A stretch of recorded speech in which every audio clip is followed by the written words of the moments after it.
Haji, vayo konjagala kwera kawo. Ewa, nekambuze wabaki. Njagala kwera kawo Haji, vayo. Oyaga kundisa lweyo. Nedda. Kiki ekyakulitira okuba nga watugubala face ennaku zino? Haji, ebyeddala njagala okumanya taatawo sezaala wange agenda ddi. Ng'alagawa? Okuddayo wano wawe. Nebana oyina buzibu ki ne taata wange gwe? Nange. Wano wawo? Wawo nange waba wange sebo Haji. Nena njaga kumanya kiki kyatutte ekikyo kyolabira ddala nga yakikujjako obadde ki? Talina kyatutte Haji. Gw'osobola okusiba mu Gomesi weeks 2 namba Haji. Buli lunaku ng'okyoza ndala. Okisobola Haji. Sokoleka oyagala kukunamira sezaalawo? Oyina okwamala ng'omukazi omuganda obeere ng'ojjudde bulungi kiki kyotegeeza?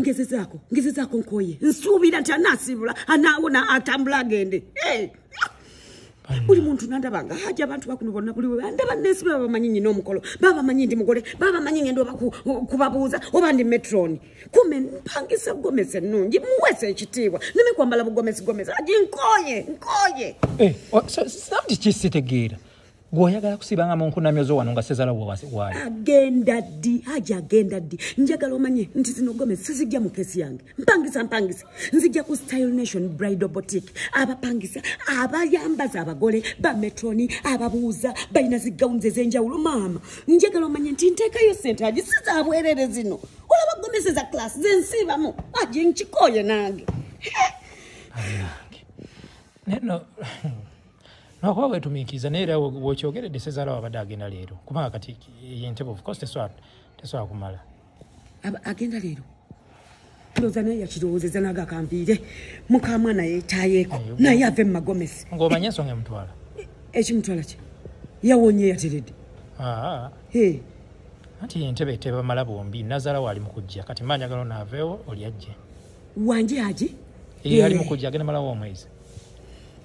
Ekitegeeza nja kwambala nga Gomesi kati 2.